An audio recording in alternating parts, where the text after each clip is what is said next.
My husband, she said, her voice carrying a challenge that would echo through years to come, before you can claim your rights as a husband, you must prove your strength. You must be able to open my legs. Her eyes glinted with mischief and perhaps something darker, something that spoke of deeper motives. Emeka, confused but determined, tried everything he could think of. He attempted to reason with her, to show his gentleness, and even tried to demonstrate his physical strength, but Chika's legs remained firmly closed, her resolve unshaken. As the night grew deeper, Chika banished him from their bedroom, forcing him to sleep in the cold outer room of their modest home. In a small village in eastern Nigeria, where the morning sun painted shadows through palm fronds and the evening air carried whispers of ancient traditions, lived a poor couple who had just completed the traditional marriage rites. Emeka, a hard-working young man with calloused hands from years of farming, had married Chika, a woman whose beauty was matched only by her cunning nature.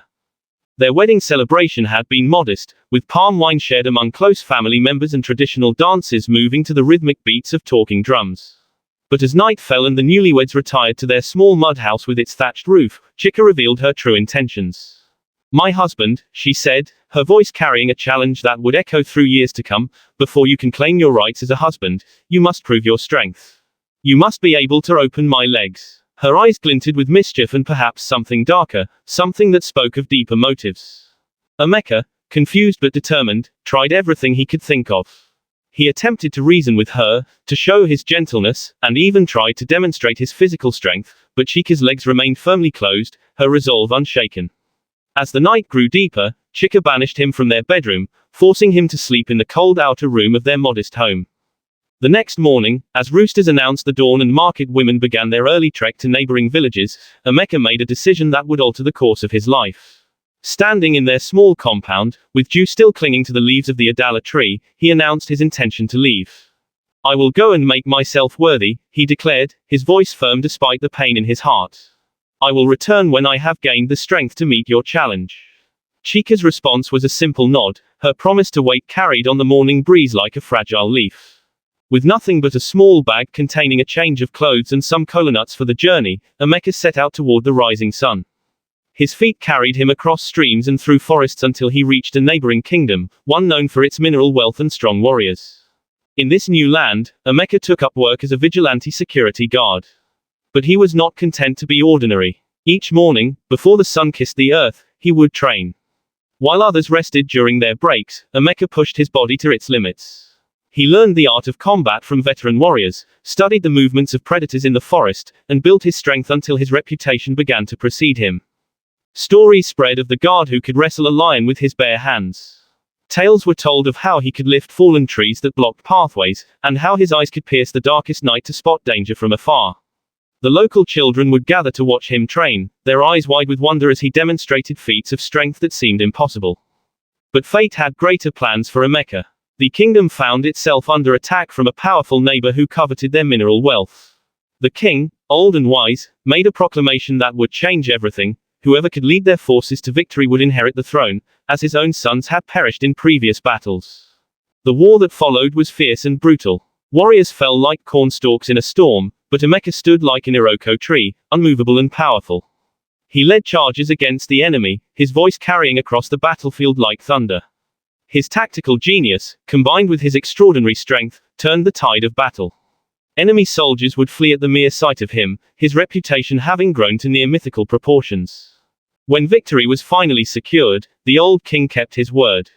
In a ceremony that lasted 7 days and 7 nights, Emeka was crowned king. The celebration brought people from all corners of the kingdom, and a magnificent palace was built in his honor, its walls adorned with gold and precious stones from the kingdom's mines.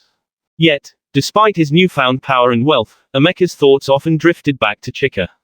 After several years of ruling justly and growing his kingdom's prosperity, he decided it was time to return home. But rather than arriving with the pomp and circumstance of his position, he chose to test his wife's character. Disguising himself as a beggar, he wrapped his royal form in tattered clothes and smeared dust on his face.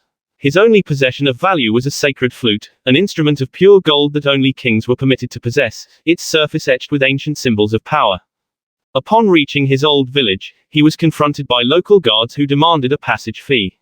When he refused, claiming poverty, they beat him severely and threw him into a makeshift prison. Word of the strange beggar spread through the village, eventually reaching Chika's ears. By this time, Chika had grown tired of waiting. She had found comfort in the arms of a wealthy merchant who dealt in palm oil and imported goods. When she came to see the imprisoned beggar, her eyes showed no recognition of the man she had once married. "You dare to claim you are my husband?" she spat, her voice dripping with contempt. "Look at you, still as poor as the day you left. I have found a better man, one who can provide for me without running away on foolish quests." She turned to the guards, her words sharp as a machete. "Kill him. He is nothing but a nuisance." As the guards advanced, weapons raised, Emeka reached for the golden flute hanging from his neck. The instrument caught the sunlight, its precious metal gleaming despite the dirt that covered him. The sight of it caused murmurs among the onlookers. How could a beggar possess such a royal artifact? Before anyone could stop him, Emeka raised the flute to his lips and blew. The sound that emerged was unlike anything the villagers had ever heard, a pure, powerful note that seemed to pierce the very heavens. The sound carried across valleys and over mountains, reaching the ears of his royal guard thousands of miles away. Within hours, the thunder of approaching horses filled the air. Elite warriors, their armor glinting in the sun, surrounded the village. The sight of their king, despite his beggar's disguise, filled them with rage at how he had been treated.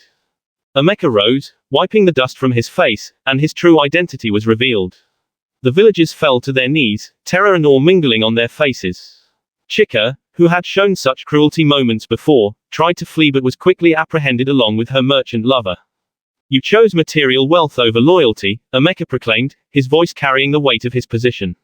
"You mocked a man's journey to better himself and broke sacred vows of marriage. Your punishment will fit your crime." He ordered both Chika and the merchant to be imprisoned in the palace dungeons, where they would have wealth all around them but never be able to touch it or enjoy it. The village elders, recognizing the wisdom and power of the man they had once known as a poor farmer, pledged their allegiance to his kingdom. Emeka's territory expanded, but he never forgot the lesson he had learned about the true nature of love and loyalty. Years later, when visitors to his palace would ask about the golden flute displayed prominently in the royal hall, they would be told the story of a king who discovered that true strength lies not in the ability to open closed legs, but in the wisdom to recognize genuine love and the power to overcome betrayal.